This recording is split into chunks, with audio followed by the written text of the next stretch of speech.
Cool beans. Moving on to our next team in 9th place. We're going to have to do like a separate stream just for barrel sensor talk, I think. Barrel sensor talk, I reckon. In 9th place, we have average Nexus players. So this is where our ranking started to change a little bit.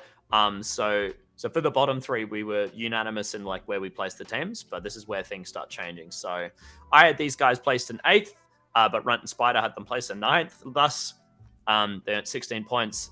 9th place is the final official Laser Sports Academy prediction for these guys for Pre-Nuts 1.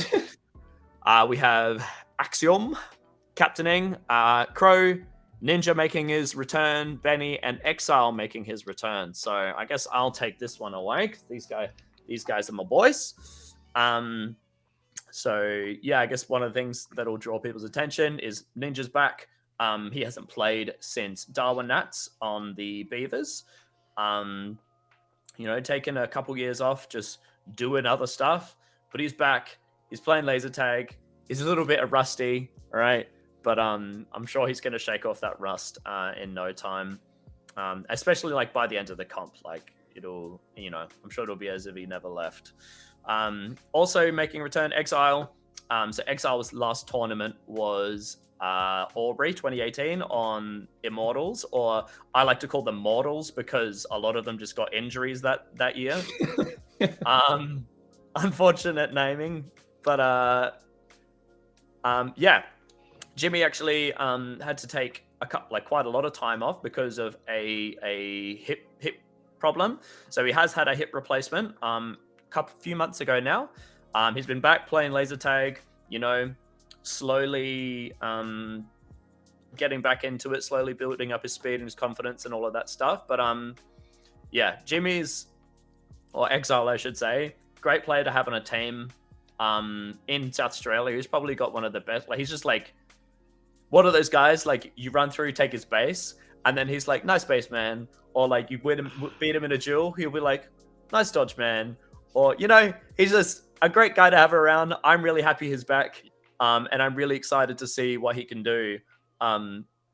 Also of note, Exile was one of the only players that I know of in Australia to use like the French swish method. So I actually have a face. But the French switch method where... Yeah, I know. What the hell is that? But the one where like they basically like throw it in the air and catch it, and I can't do it for the life of me. But they throw it in the air and they go from like left-handed to right-handed. Jimmy was like the only player I know to ever do that. So I'd be really excited to see if he can pull it off on the Helios 2 phaser. I feel like it should be easier. Easy for him. If I'm keen to see that switch method. I was like trying to think of all possible grips for Helios 2. I didn't even consider just throwing it up in the air and back. Dude, just throw it in the air and like hope you catch it. Obviously, unfortunate if you mess that up, but yeah, no, I'm really excited for that. But in terms of the other guys, Benny played on Adelaide Aegis. Benny's been playing for quite a few years now, but he's only recently started like really delving into the competitive side. But man, like he's still like super young. But I don't actually know. I should probably know that. I think he's like 14, 15. My bad, Benny. I'll amend that next time I see you. I'll ask how old you are. But for a young guy, he's like got a really good attitude. Like I never see him like getting mad. I never see him like, having a go at his teammates and stuff. He just goes in, plays his game, tries his hardest. And he's actually like, I've had quite a few moments in the last few trainings we've had, like even over the last year that he's been training, where I've been like, damn, like Benny's getting pretty good. So that's going to be exciting. Axiom and Crow played on Anomaly. They finished 21st place. I think they were pretty upset with that result. I think they definitely knew they could have done better, but I think there was just a few things in those last few days that they just like couldn't really like pull together. But man, like Crow, I was actually talking to we had a salsa team comp recently. What was it? Yeah, I think it was that. And we were just noticing that like Crow really had like a presence in the arena, and that's something that you only really start to see from like those, you're versing like Catalyst wax rocks up to your base, right? Like there's like a presence there, or like if you see Spider off in the distance, there's a presence, right? Crow really like started develop, like we were like, damn, like Crow's actually like doing stuff, keeping us on our toes. So I've been really impressed with Crow the last few trainings. And then Axiom back in the captaining role. I think he's got a super good mental capacity for captaining.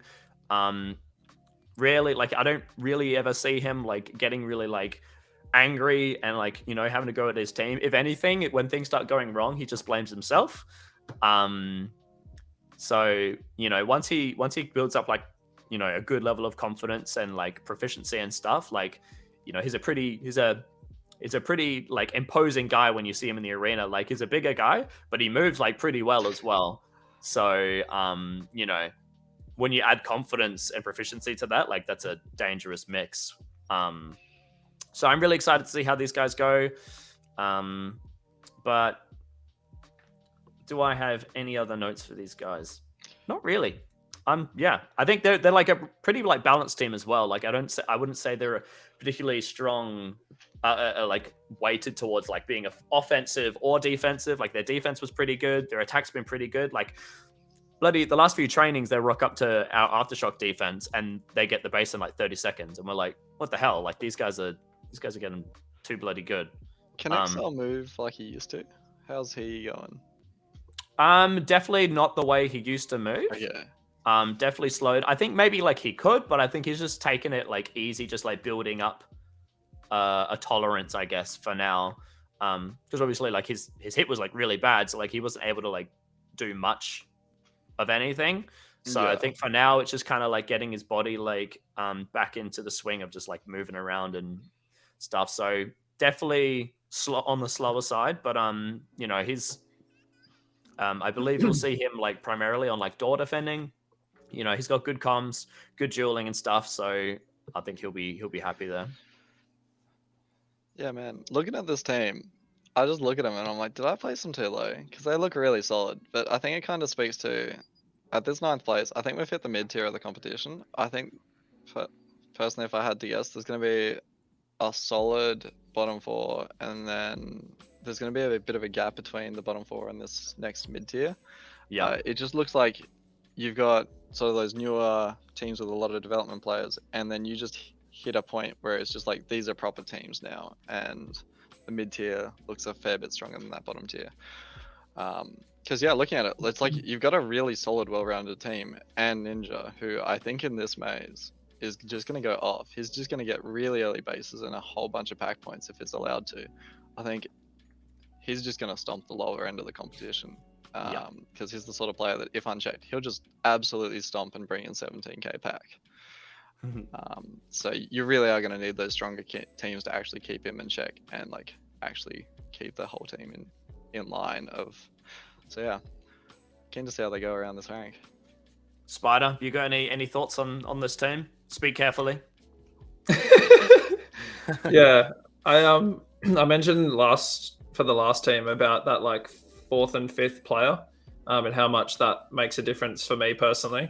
And I look at this team thinking like the 4th and 5th compared to like your top player of probably like Ninja and Exile is a big gap, but compared to the other teams, it does look like a full team, and it looks like with that lineup of players, you can fill every position in the maze pretty confidently. Yeah. So I'm pretty keen to see where they go. I think placing them in 9th was a bit more of just like again, looking at the teams above them.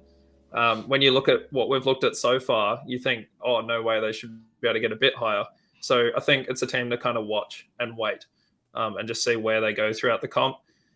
Super stoked to see Ninja back. I think like he was a real big player within the scene. Like whenever you think laser tag, you just thought Ninja, especially in the middle of the maze. So I think, as you said, Runt, it's going to be awesome to see where he goes, and especially with his return, like where he sits in terms of skill. I think he'll say how washed he is, and then again walk out with like 20k or something. So it'll be, 20k is not good enough. Exile, Exile's a player that I knew of through Azrael, but I'd never seen play or versed. So super, super keen to see him in the maze, no matter what level he plays at. I love having like those older players that haven't played for a few years coming back. Especially, I think like the Exile Ninja combo is going to be pretty common, and I'm really keen to just verse that and see what it feels like. And then to keep rambling, I think the two that stand out to me, Crow, I don't know a lot about, but Axiom and Benny are two like really interesting people to verse at Bendigo. It was like the first time I'd versed them two as players, and Benny really stood out as just he didn't seem like he knew what he was doing the whole time, but then he would just beat me. So it was really confusing. But I think he's one of those players that knows everything and how to do it, but can't like put it all together smoothly.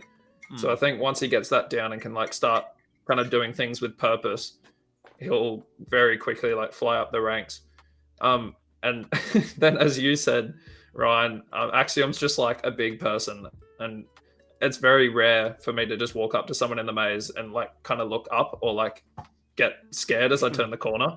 Yeah. And he's just a big fella, especially when he's like up in high posture and just like storming through the maze. You hear him coming, and you kind of like prepare yourself. So I think I'm kind of stoked to just verse this team again. I think it's one of those teams that is a big mixed bag, but could also perform because I really think, like looking at the list, there's a player that can fill every role at a quite solid level. So I think there's quite a jump between this team as like, and then the bottom teams that we've looked at. So moving forward, they could probably climb like 2 or 3 spots quite easily, I reckon. Yeah, I could definitely see them in as high as like 6th place, like realistically. But it's just about how well they pull together. They have been training together for like the last couple of months, and they've been training hard. They did really well at the Salsa team comp that we did. They ended up placing 3rd out of the 5 teams. So 3rd to like Apex and Aftershock. But not even like by a crazy amount. Like they did really well.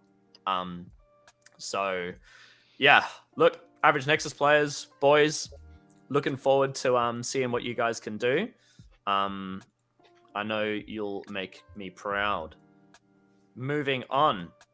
Wax is saying, how the hell is this team? Well, he used a other word. Quack. Quack. Who's above them? We're about to find out, Wax. In Not him, place, because he won't come to pre-nuts. yeah, this guy's scared. We have Hobart Archangels. So we all actually had a different placing for these guys. So I had them in 9th, Runt had them in 8th, and Spider had them in 7th, landing them in 8th place with 18 points. So on this team, we have easy points, Sega, Mantis, Graze, Jellyhawk, and Villain. Run. Take it away. I'm a tad worried about those guys. I think after Bendigo, these were kind of like the new player team that I heard a bunch of people talking about. Like everyone was just expecting them to skyrocket straight after. But they've been a bit disjointed with their training. Everyone's been sort of in at different times. Everyone's been working a lot. So I feel like they haven't quite got to train as much as they were hoping to. And unfortunately, it's kind of showing. Like they're getting beaten by Hellspawn. Like not the majority or anything like that, but like more than you'd expect for like a team that was so solid in Bendigo, so structured. We just haven't been seeing the structure that we were in Bendigo, to be honest. They did swap out some players, so they did lose Karen, and they brought up Jellyhawk and Villain. Poached. Pardon? Karen's Kinda? been poached, man. To put it, yeah, this is true, but also one of the more expendable players on that team in Bendigo. I know, I'm sorry I can say that, because man I think averaged like a denial a game or something. Like he just got hammered in Bendigo. You miss every shot you don't take, man, all right? Yeah. But no, like he was one of the players that was sitting in finals and stuff. So I don't know that they can blame losing Aaron as much as you kind of expect. As I don't think we like took their most integral player or anything. And I think their replacements like Jellyhawk, He is so bloody good. He's one of the players I'm most scared of pack on pack. He just ruins me every bloody time. He barely moves, but like he always hits the gun every time, and his paneling's really good. And Villain played back in Darwin 2020, so I think they're solid replacements.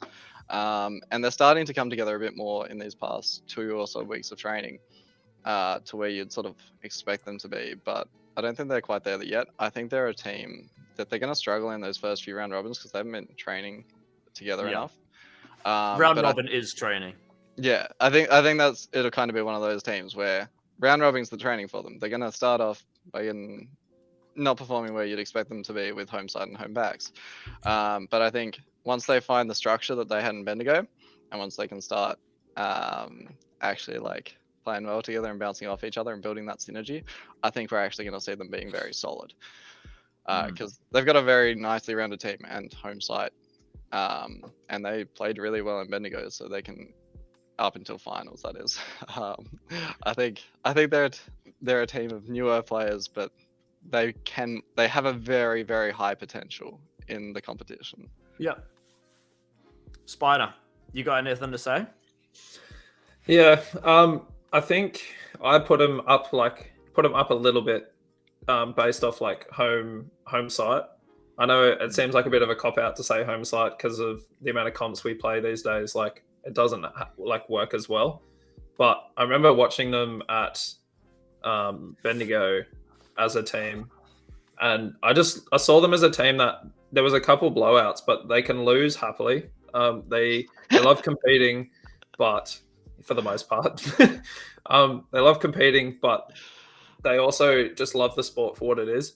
And so they, like, for some of them, I don't need to name them individually, but they can walk away happy even though they're angry, and kind of have just like a love for the sport still. So I hope somehow that they can all pull together. Obviously not really seeing Jellyhawk and Villain play with this group of people before. I don't really know what to expect, but they're a team that are kind of just placed in there with the hope that they pull together, because seeing them in Bendigo, it was like, I looked at Archangels as a team and they looked like a team. Whereas normally when you have a bunch of new players, they kind of look a bit scattered and lost. But I don't know where that came from, who was like to blame for that. But I just hope we see it again because they're a fun team to verse.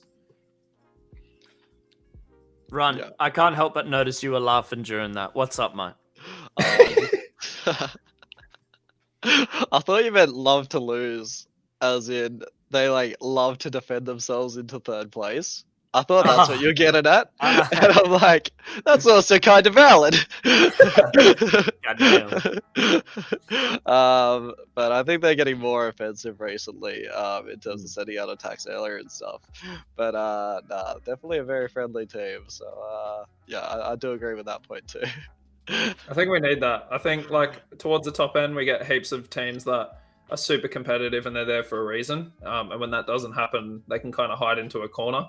But I see these guys as like, even when they lose, I could walk over to the table and just like have a chat with them, and they would be open to like anything. So Yeah. it's just a group of people that I want to talk to more, which is great because you don't get that all the way through the sport. You definitely there's definitely some teams that you like, you know, they come out of a rough game and, you know, maybe you go to like talk to them and be like, oh, hey, like you guys all good? And you're like, nah, I'll probably like get my teeth kicked in if I even like think about walking over there. I'll leave them be. Yeah, no, I'm excited to see how these guys go.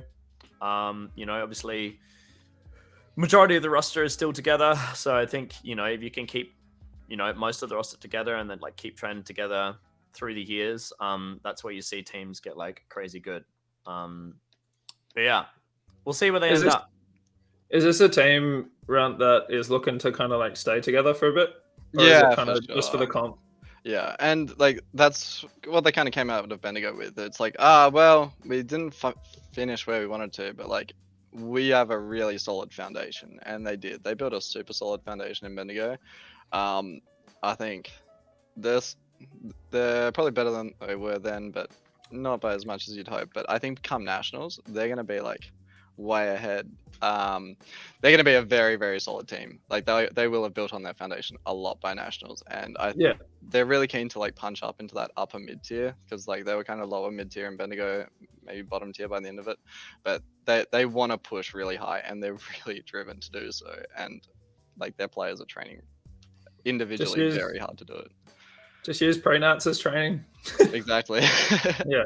Screw the placement. Just have fun. Alrighty. Best of luck to Hobart Archangels. Looking forward to see you guys in there. Moving on to our 7th place team, we have Rampage. We have myself and Runt placed these guys in 7th. Spider placed them in 6th, humbly, earning them 22 points. Final prediction of 7th place, featuring Spider captaining. We have Zam, Sadlamp, Polchrome, Princess, and Wildcards. This is pretty much like your Darwin lineup, right? Yeah. Do you want me to start? Yeah, I would love for you to start. Excellent. Yeah, so this team was we played in Darwin. We had a pretty solid performance. We placed higher than we were expecting in Darwin, and we think we learned a lot within that comp. That was the first year that we really just like got a crew of people together that wanted to like not make excuses and just push like top tier and like really start that pathway of just like growing. Then we had a great time. The only change between this is we've lost Tuscan to Leviathan because he like fits that team perfectly. And then we've picked up from last year, we took Sabres, which was a team of 7. Which was kind of like a scouting year. So we picked up a bunch of rookies and brand new players to look for more people so we could like build Sydney into not just one team. Yeah. And so I think that was kind of like a good step. Unfortunately, it took like 3 years to do so because of COVID. So that put a dent in the progression. But this team has been something that's been in my head for a very long time. And we've just needed to fill that like 5th and 6th position. So we have a goal for nationals of having a team of 5, and then kind of carrying the team through to New Zealand and playing as a team of 6, which means for this nationals we would have to like cut someone. So this comp is kind of just like a test to see how we go. If we play as a team of 6 and it's like phenomenal, and everyone is on board and it meshes really well, then that'll probably continue through. But if we play as a team of like 6 and 1 is just kind of holding us back, we've all sat down and had a mutual agreement that wherever that like dropout, like kind of fallback is, we will like push to the side until after Nats. We had a few issues last year, obviously with 7, where you just can't learn and grow as a team when you got 7 players, because you're not playing the same position every game. You're missing heaps of games, all that kind of stuff. So this year we're trying to really just like hone in on like a top tier team. I think the biggest thing with the teams that I've run, which was Darwin, was people don't agree with the roles we've played. And not because of that, but because of personal interest, we've changed roles. So in game, pretty much Zam like runs the game. He'll run all the attack and stuff like that. Sidelamp and myself kind of develop the strategy and run the game throughout from defense. And then we have Polchrome, Princess, and Wildcard, who are basically our soldiers, who we're just like, we need this done. And they're like, all right, got it. And they Yes, go. sir. Yeah.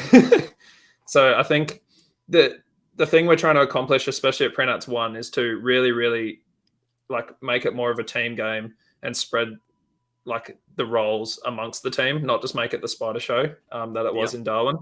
Mm-hmm. And I think Sidelamp coming back is like 100% going to help us with that. And Zam has really been stepping up in his attacking side. So I think most of the time you'll just see Zam attacking all game. And then, yeah, the rest of us will kind of shift around. Exciting stuff. Runt. So Give yeah, us your thoughts.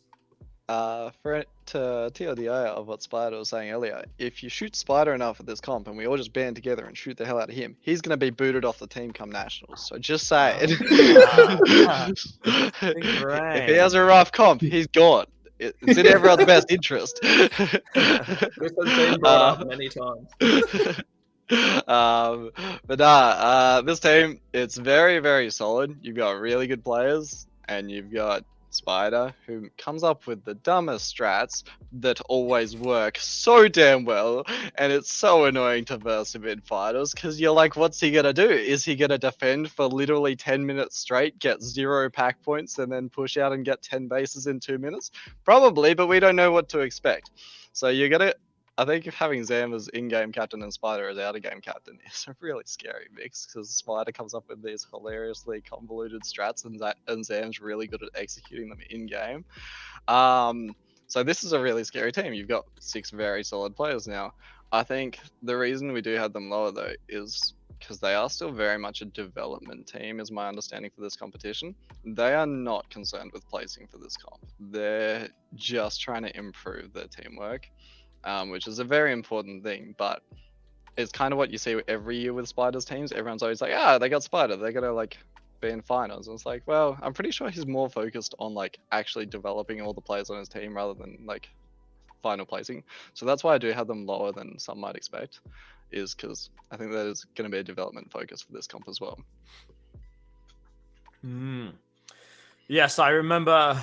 I think Darwin Nats, on the topic of like weird strategies that Spiders cooked up, Darwin Nats on the last day going into it, everyone was like, man, blue is like the worst base in the existence of like humanity, right? And then Spider's like, you know what, I'm gonna come up with some wicked trickery and make it just like the best thing ever. So correct me if I'm wrong, Spider, but I believe the strategy was something along the lines of like very heavy defense, like field pointy defense, like 4 there. Spider playing on the dance floor, and then trying to get a base at either red or green. Probably green is the preference, because a left-hander on that ramp, especially Spider, was really hard to stop, get in the base. And then once you got that base, you dump to the other base later in the game. And then you have this like absolute chaos at the dump base, because it always ended up happening, probably by design. The dump from you guys would happen late in the game. So normally strategically, when a team dumps, you know, you go there and then you cycle the base. If the other team is there, you don't fight them for it, because you can always get it later. The difference is when it's a late game dump and no one has the base, the person that gets that dump base is putting themselves in a really good position to win. So you end up having to fight over this dump base. And then when you've got that happening, you've got these teams cancelling out, Spider's team still getting bases, and then they won like a bunch of games because of it. Very, very savvy stuff. Admittedly, my team did figure it out in the end. You know, we did manage to best them, but yeah, just on the topic of crazy strategies and stuff. Did I get that right, Spider? That's pretty much what it was, right? Yeah, I don't want to sit here and talk strategy forever, but we kind of found this like little thing that abused the ramp, where if I get onto the ramp at green and started shooting, all the defenders would run out to deny me, and then my teammate from blue that was like pushed on the door would just walk in and start taking. And so to clear the base, I would just put a shot in from the ramp, and then we would start cycling our whole team, which would open the game up. And hopefully by this point we're up on pack, because we've just been playing a slow game. Yeah. And then once the game was opened up and someone left, which was normally red, we would just like fly into red and then lock the game down from there. The reason that didn't work was because Beavers also were the only other team in the comp to like blue. And so when we versed Beavers, they took blue off us, and we got given green, which meant we couldn't do that anymore. Unfortunate. Yeah. Well, I really appreciate the creativity of that. Like, you know, thinking in a really unconventional way, like copying a denial on purpose to then like get a base is like, yeah, it's very creative, very outside the box. But I mean, like, you know, we have a current way of like thinking about like what good laser tag is, but like, you know, in a few years, especially with Helios 2, there'll be, you know, the meta will change, and maybe things like copying a denial on purpose will just be like the thing that happens. So Yeah. I think to round off the end of our team for this comp, it's like, again, not looking for position like placement or anything, just looking to step away from, I don't know, stupid strategies and kind of develop. Like the biggest area we lack in Sydney is just like game sense and strategy. So that's just the one thing we're trying to work on. Basically, we've got all these little things down. We're training on like this custom timing on Helios, which is as close to Helios 2 as we can get. We're training insane amounts of phaser discipline, just like not shooting players that are in doorways, waiting till they're in the base, all that kind of stuff. So we're doing literally everything we possibly can to prepare, and hopefully we get some sort of result come nationals. Yeah, no, I think something I've always admired when you talk about like how you train and stuff is like, yeah, just like making the most of what you got. So I'm really excited to see like how you guys go. I could easily see you guys. Actually, in one of my drafts, I actually had you guys in 4th place. So, you know, we'll see what happens, huh? Very greedy stuff. Put a ramp in, Rump. Yeah, put a ramp in, and we'll be in trouble. Do we have any final thoughts for Rampage? Actions speak louder than words. That's very, very true. All right, moving into 6th place, we have Canberra Crustaceagons. Now, I actually messaged Gus. I was like, is that a typo or what's up? And then he kind of like, I didn't see it until he was like, yeah, it's a combination of crustaceans and dragons. So there we go. For anyone that's like, do these guys know how to spell? Yes, they do know how to spell. They're just coming up with weird names. I thought they just wanted to make their team name longer. Yeah, just make it as long as possible. Really yeah, I mean, how many characters is that? 1, 2, 3, 4, 5, 6, 7, 8, 9, 10, 11, 12, 13, 14. 21, not including the space. My God. All right. So I had them in 6th, Run had them in 5th, Spite had them in 8th. So I think this is actually a team that we had the most like discrepancy in terms of where we placed them. But this had them 23 points, 6th place for the final prediction. We have Gustus, Dragon, VG Master, Garn, and Tomo. So obviously we had VG Master, Dragon, and Gus played on the Dragons in Bendigo. Did like pretty damn well. I believe they got top 10. Garn and Tomo, as far as I'm aware, haven't played a tournament before. Garn hasn't played a tournament. Not Garn. Sorry, no, I know Garn. I meant Tomo. Garn. Garn and I have a special relationship. He's going to be so pissed off if he hears I call him terrible. He loves it.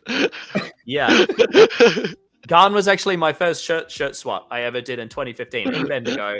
I was terrified because all of these Dragons guys are like so intimidating, and I was like, can I shirt swap with one of you, please? And he was like, yeah. And I was like, damn, this guy's actually kind of cool. So my apologies, Garn. That's unfortunate. Tomo is new. Run. What have you got to say for these guys? Yeah, so Tomo, new, played like 1 pre-nats, I believe. I think it was like pre-nats 2 of Darwin. No, not Darwin, sorry, Bendigo. So it's still very fresh there. I think she's going to complement the team well. She's kind of been training a bit more in that sort of anchory role. And I think that's kind of what Canberra needs, because these guys love playing in the open and just like dumping on a base and just sort of being everywhere and taking a whole bunch of positions. But you very rarely just see a Canberra player just chilling in one spot, happy to anchor, to be honest, from what I see. So I think having, even if they're a newer player, just someone that's able to anchor and happily chill on a base and just be relatively reliable. She's still pretty new, so she's not going to be like a husky or anything, but someone comes through a door, she'll hit a shot reliably, she'll give comms, all that good stuff. So I think she'll complement the team nicely, which will boost this team up. So it's a bit more than 4 players with 1 week with 1 brand new player. I think you can kind of hide her in base a bit and end up with a relatively solid 5 if you kind of end up with that formation. But yeah, I think this is a team that they love to dump. They always love to dump.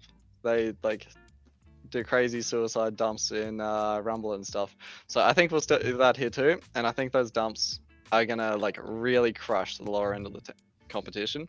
But as soon as they verse a team that can keep them out or lock them out, then they might struggle with the dumping. That's where you might see your VG Master just walking people through bases. If he's kept unchecked, he does that. It's like he just amazingly just clears base, just shoots all the defenders, and the other player just walks in. So I think that's the main setup we'll see with just VG just walking people through bases, especially the lower end. You really need those sort of higher end teams to shut down VG, in my opinion. So that's why I think they'll do quite well in this competition because their 4 is so solid. Yeah, I think like this kind of a lineup definitely favors like those high base, high scoring games. In your experience playing just like with your local teams, have many of the games like broken out into those big high scoring games, or do they end up playing a little bit lower scoring? Yeah. Usually starts off very pack pointy, and then someone gets a base, and then you just immediately see the attacks come out from the the push 5-man Ds or whatever.